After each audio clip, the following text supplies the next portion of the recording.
যেটা আমি লিখেছি সেটা হচ্ছে যে গভীর বিশ্বাস ছাড়া সফলতা ও ম্যানিফেস্টেশন দুটোই অসম্পূর্ণ।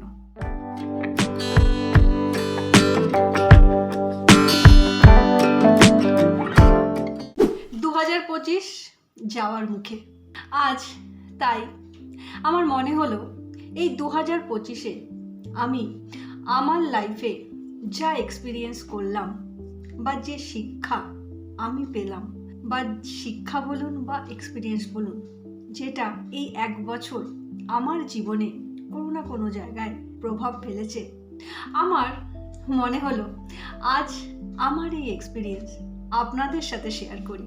আজ আমার ফ্যামিলি 2000-এর ওপরে হয়ে গেছে, অর্থাৎ আমার ইউটিউব ফ্যামিলি। প্রথমেই ধন্যবাদ জানাই আপনাদের সবাইকে আমাকে এত ভালোবাসা আর সাপোর্ট দেওয়ার জন্য। ভীষণ ভালো লাগে যখন আপনারা আমার কোনো ভিডিও দেখেন এবং কমেন্টস করেন, এবং কিছু মানুষ আমার সাথে যোগাযোগও করেন। আমার সত্যি আপনাদের প্রতি কৃতজ্ঞতা রইল। তাই আজকে মনে হলো যেহেতু 2025 চলে যাচ্ছে, কেননা এই 2025-এ আমার জীবনে কোন এক্সপিরিয়েন্স বা কোন শিক্ষাগুলো কাজে লেগেছে তা আপনাদের সাথে শেয়ার করি। এবং বিশ্বাস করুন, এই শিক্ষা বলুন বা এক্সপিরিয়েন্স বলুন, তা আমার কেরিয়ার, আমার সম্পর্ক এবং আমার আর্থিক বাস্তবতা বুঝতেও ভীষণভাবে হেল্প করেছে। আর আমার খুব ভাল লাগবে যদি আমার এই এক্সপিরিয়েন্সগুলো, যা আমি একটা একটা করে আপনাদের সাথে আজকে শেয়ার করব, এবং আমি পুরোপুরি নোট নিয়েছি যাতে কোনো পয়েন্ট আমি ভুলে না যাই, তাই আমি পুরো নোট লিখে রেখে দিয়েছি যে কোন পয়েন্টগুলো নিয়ে আজকে আপনাদের সাথে কথা বলবো। জাস্ট কয়েকটা পয়েন্ট, কিন্তু আমার মনে হয় যদি এর মধ্যে একটাও যদি আপনাদের কাজে লাগে বা আপনাদের জীবন বদলাতে হেল্প করে, তাহলে আমার ভীষণ ভালো লাগবে। তো আজকের ভিডিও 2025-এর লাইফ লেসন। হ্যালো ফ্রেন্ড, আমি Sonali, motivational speaker, life coach and guiding on law of attraction. First যেটা শেয়ার করব সেটা হচ্ছে আপনার এনার্জি। হ্যাঁ, কীরকম এনার্জি আপনি বহন করছেন, এটা হচ্ছে আমার ফার্স্ট এক্সপিরিয়েন্স বা ফার্স্ট লেসন বলতে পারেন এই বছরের। আপনি সবসময় কোন এনার্জি বয়ে বেড়াচ্ছেন নিজের মধ্যে, এটাই আমি আমার নোটে ফার্স্ট লিখেছি। তার কারণ আমি একটা কথা বুঝেছি যে আপনি যে এনার্জিটা বহন করবেন বা যে এনার্জিতে আপনি নিজেকে রাখবেন, আপনি আপনার চারপাশে ঠিক সেরকমই দেখতে পাবেন। তাই এনার্জিটা সঠিক রাখা ভীষণ প্রয়োজন। বারবার একই কথা বলি, আবার ওই একই কথা বললাম। যদি পজিটিভ এনার্জি বহন করেন তাহলে পজিটিভ এক্সপিরিয়েন্স করবেন, আর যদি এর উল্টোটা করেন, আপনি না চাইলেও ঠিক ওরকমই এক্সপিরিয়েন্স করবেন। তাই ফার্স্ট লেসন 2025-এর, আপনি কোন এনার্জি নিয়ে আছেন, অর্থাৎ কোন এনার্জিতে আপনার ভেতরটা ভরপুর। নাম্বার টু হলো ক্লিয়ারিটি ইজ পাওয়ার। অর্থাৎ কি চান সেটা পরিষ্কারভাবে আগে বুঝতে শিখুন। ম্যাক্সিমাম ক্ষেত্রে কি হয় বলুন তো, ম্যাক্সিমাম ক্ষেত্রে, যেটা আমার ক্ষেত্রেও হয়েছিল, যে বুঝতে পারা বা না বুঝতে পারা যে অ্যাকচুয়ালি লাইফে কোনটা আমার দরকার বা কোনটা ইম্পর্টেন্স। এই যে ক্লিয়ারটা, এই যে কোনো ব্যাপার নিয়ে একটা ক্লিয়ারিটি থাকা যে হ্যাঁ, এটাই অ্যাকচুয়ালি আমি চাই, আর এটার জন্যই আমি কি করতে চাই না এগিয়ে যেতে চাই, নিজের কাজটা আস্তে আস্তে আস্তে আস্তে কমপ্লিট করতে চাই। ব্যাপারটা এটাই হয়, আমি অনেক মানুষের সাথে কথা বলে দেখেছি এই ক্লিয়ার ব্যাপারটা থাকে না। একবার মনে হয় এটা চাই, একবার মনে হয় ওটা চাই। একবার মনে হয় সেটা ভালো, একবার মনে হয় ওটা ভালো। আগে স্থির করা যে কি চান, অর্থাৎ ক্লিয়ার হওয়া লাইফের গোল সম্পর্কে। আর যেহেতু আমি ল অফ অ্যাট্রাকশন নিয়ে কথা বলি এই চ্যানেলে, আমি বারবার কি বলেছি, ল অফ অ্যাট্রাকশন কিন্তু কি চায়? ল অফ অ্যাট্রাকশন চায় যে আপনি যেটা চান সেটা যেন পরিষ্কারভাবে আপনি নিজে নির্ধারণ করতে পারেন। আপনার চিন্তা ভাবনা যত পরিষ্কার হবে, যত ক্লিয়ার হবে, ল অফ অ্যাট্রাকশন তত ভালো কাজ করবে। অর্থাৎ কি না, অর্থাৎ clarity equal to first manifestation. 3 নম্বর কি না, 3 নম্বর হলো ওভার থিঙ্কিং। দেখুন, ডিপ থিঙ্কিং অর্থাৎ গভীরভাবে চিন্তা করা ভালো, এটা কিন্তু সত্যি কথা, কিন্তু ওভার থিঙ্কিং করা ভালো না। আর ম্যাক্সিমাম ক্ষেত্রে কি হয়, আমরা এই ওভার থিঙ্কিং করে ফেলি, আর যার ফলে কি হয় বলুন তো, আমরা যদি কোনো সিদ্ধান্ত নিতে চাই, সেই সিদ্ধান্তটা কি হয়, ধীর গতিতে হয়ে যায়। তাই থিঙ্কিং করুন, ভাবুন, না ভেবে কোনো কাজ করা উচিত না। কথাতেই বলে ভাবিয়া করিও কাজ, করিয়া ভাবিও না। তাই ভেবে অবশ্যই করুন, কিন্তু ভাবার লেভেলটা যেন হয় কি না, গভীরভাবে চিন্তা করা, ওভার থিঙ্কিং যেন না হয়। এর পরের লেসন কি না, এর পরের লেসন আমার 2025-এর, সেটা হলো কি না, কনসিস্টেন্সি অর্থাৎ ধারাবাহিকতা। আপনি কি জানেন, অনেক সময় ট্যালেন্ট না থাকা সত্ত্বেও যদি আপনি ধারাবাহিকতা বজায় রাখেন আপনার মধ্যে, আপনি কিন্তু ট্যালেন্টকে বিটস করতে পারেন, অর্থাৎ হারাতে পারেন। এটা হলো 2025-এর আমার আরেকটা এক্সপিরিয়েন্স।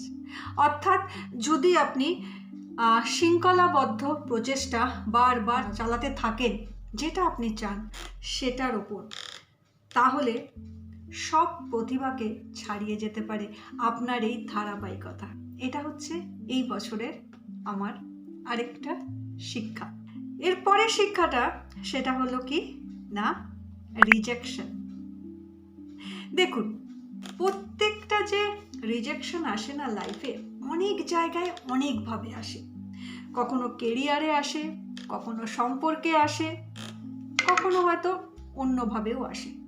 কিন্তু এই যে বারবার রিজেকশন আসছে, এটা কিন্তু অ্যাকচুয়ালি আপনাকে প্রকৃত যে পথ, অর্থাৎ যেই পথটা অ্যাকচুয়ালি, যেই রাস্তাটা, যেই ডাইরেকশনটা অ্যাকচুয়ালি আপনার জন্য ভালো, সেই দিকে ঠেলে দেয়।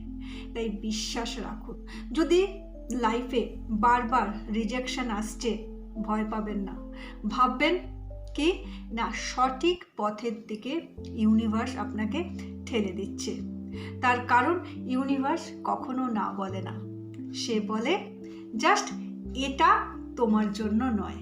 পরের লেসন আমার, আচ্ছা, এরপরের লেসনে যাওয়ার আগে আমি একটা কথাই বলবো, যদি এখনও অবধি এই ভিডিওটা আপনি দেখেন, যদি এখনও অবধি মনে হয় যে হ্যাঁ এই লেসনগুলো সত্যি আপনার কাজে লাগতে পারে, আপনার জীবন বদলাতে পারে, তাহলে যদি এখনও পর্যন্ত চ্যানেলটা না সাবস্ক্রাইব করে থাকেন, অবশ্যই সাবস্ক্রাইব করে দেবেন। লাইক কমেন্ট করতে ভুলবেন না, শেয়ার করতে ভুলবেন না। তার কারণ আপনাদের জাস্ট এইটুকু কাজটাই আমার কাছে কিন্তু একটা বড় পাওনা। তাই এটাই বলা রইল, যদি ভালো লাগে অবশ্যই চ্যানেলটা সাবস্ক্রাইব করে নেবেন। আর এরকম অনেক রকম স্পিরিচুয়াল বলুন, ল অফ অ্যাট্রাকশন বলুন বা মোটিভেশন বলুন, অনেক সময় অনেক টপিক নিয়ে আমি এই চ্যানেলে কথা বলি। আশা করি আপনাদের কাজে লাগবে। আর যদি আপনারা কোনো বিষয় নিয়ে জানতে চান, অবশ্যই আমাকে কমেন্ট করে জানাবেন, আমি নিশ্চয়ই সেটা নিয়ে কথা বলার চেষ্টা করব। তো চলে আসি চট করে আবার আমার এর পরের কি শিক্ষা বা কি লেসন আমি পেলাম আমার এই 2025-এর এক্সপিরিয়েন্সে। মোস্ট কি বলুন তো, সেলফ বিলিভ করা। সেলফ বিলিভ হলো আপনার কাছে আপনার জীবনের মোস্ট ভ্যালুয়েবল অ্যাসেট। যদি আপনি নিজের ওপর বিশ্বাস রাখতে পারেন, তাহলে এই দুনিয়ায় কেউ আপনাকে হারাতে পারবে না, চাইলেও হারাতে পারবে না। এই কথাটা কিন্তু আমার আজ থেকে একদম মেনে নিন।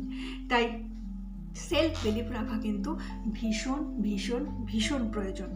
আর যেটা আমি লিখেছি সেটা হচ্ছে যে গভীর বিশ্বাস ছাড়া সফলতা ও ম্যানিফেস্টেশন দুটোই অসম্পূর্ণ। তাই সেলফ বিলিভ রাখুন। আর এই কথাটা আমি আগেও বলেছি, যদি আপনি নিজেকে মূল্য না দেন তাহলে পৃথিবীতে কেউ আপনাকে মূল্য দেবে না। এর পরের লেসন কি বলুন তো, বা আমার এক্সপিরিয়েন্স কি বলুন তো, একাকিত্বতা বা লোনলিনেস। অনেক সময় আমরা এটাতে ভুগি। অনেক মানুষ আজকের জীবনে এই জায়গাটাতে ভুগছে, ভাবছে আমি ভীষণ একা। এবং এই একাকিত্বই কি হয়, আস্তে আস্তে অ্যাংজাইটির রূপ নেয় এবং সেটা বাড়তে বাড়তে কি হয় না ডিপ্রেশনের রূপ নেয়। কিন্তু বিশ্বাস করুন, এই একাকিত্ব খারাপ নয়। একা থাকা, নিজের মধ্যে থাকা, এর চেয়ে ভালো জিনিস হয় না। আপনি যত নিজের মধ্যে থাকবেন, আপনি যত একা থাকবেন, আপনি দেখবেন আপনি তত ভালো নিজেকে চিনতে পারছেন।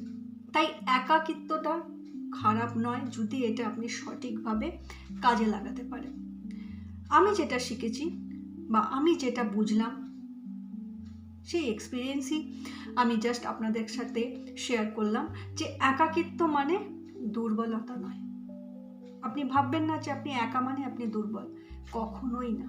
বরং একাকিত্ব মানে কি বলুন তো, একাকিত্ব মানে আপনাকে সেই জায়গাটা আপনি দেখতে পারেন, অর্থাৎ আপনি সেই জায়গাটায় পৌঁছাতে পারেন যেখানে আপনি নিজেকে চিনতে পারেন। আপনি নিজের মানসিকতাকে পরিবর্তন করার যদি প্রয়োজন হয় পরিবর্তন করতে পারেন। আরও বেশি আপনার মধ্যে কি হয় বলুন তো, আরও বেশি দেখবেন আপনার চিন্তা ভাবনার মধ্যে স্পষ্টতা আসে। আপনি ক্লিয়ার হতে পারেন অ্যাকচুয়ালি জীবনে আপনার কোনটা দরকার, কোনটা আপনার জন্য ইম্পর্টেন্স। এবং আস্তে আস্তে কি হয় বলুন তো, আপনি শান্তি অনুভব করতে পারেন। তাই একাকিত্ব কোনো দুর্বলতা নয়। আর লাস্ট যেটা আমি বলবো সেটা হচ্ছে ফোকাস রাখা।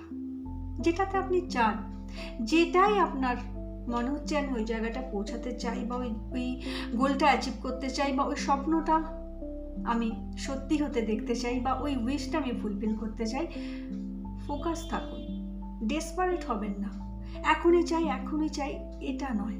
যদি আপনি ল অফ অ্যাট্রাকশনে বিশ্বাস করেন, যদি আপনি জানেন যে হ্যাঁ, যা আমরা মন থেকে চাই, পুরো এনার্জি দিয়ে চাই, আমাদের ফ্রিকোয়েন্সি যদি ভালো থাকে, আমাদের এই সিগন্যাল ইউনিভার্স পর্যন্ত যায়। তাই ভয় পাওয়ার কিছু নেই, দুশ্চিন্তা করবার কিছু নেই। যদি দেরি হয় সেটা নিয়েও ভাববেন না, শুধু এটা বিশ্বাস রাখবেন যে হ্যাঁ, সঠিক সময় ইউনিভার্স ঠিক আপনাকে সঠিক জিনিসটা আপনার কাছে পৌঁছে দেবে। তাই ফোকাস রাখুন। একটা বছর যদি পেরিয়েও যাচ্ছে, যা আপনি চাইছেন তাতে হেরে যাওয়ার কিছু নেই, বা বেরিয়ে যাওয়ারও কিছু নেই নিজের গেম থেকে। জাস্ট টিকে থাকুন, কাজ করুন, ফোকাস রাখুন। তার কারণ যারা টিকে থাকে, যারা ফোকাস রাখে নিজের গোলের ওপর, তারা কিন্তু ঠিক লাস্ট অফ দিয়ে জিতে যায়। তাই বন্ধুরা, 2025 শুধুমাত্র একটা বছর ছিল না, 2025 ছিল একটা লাইফ লেসন। 2025 আপনাকে ভাঙতে আসেনি, 2025 এসেছিল আপনাকে গড়তে। যদি আপনারও আমার লাইফ লেসনের সাথে, এই বছরের এক্সপিরিয়েন্সের সাথে মিল থাকছে, যদি একটাও মিল থাকছে, কমেন্ট করতে ভুলবেন না। 2025 শেষ হয়ে যাওয়া মানেই কিন্তু কি হলো, আবার নতুন একটা শুরু আসছে আমাদের জীবনে। তাই কোনোদিনই কোনো শেষ হয় না, সব কিছুই হয় শুরুর জন্য। এই বছরের এক্সপিরিয়েন্স নিয়ে, এই বছরের লেসন নিয়ে আমরা যেন 2026টা আরও ভালোভাবে গড়ে তুলতে পারি নিজের লাইফকে, নিজের জীবনকে। সেই সমস্ত কিছু আমরা পাই যা আমাদের জন্য ভালো। তাই গ্র্যাটিটিউড জানাতে ভুলবেন না, ডেলি মেডিটেশন করতে ভুলবেন না, ডেলি সবসময় ভালো মনে থাকবেন, ভালো চিন্তা ভাবনার মধ্যে থাকবেন। Thank you so much and God bless you.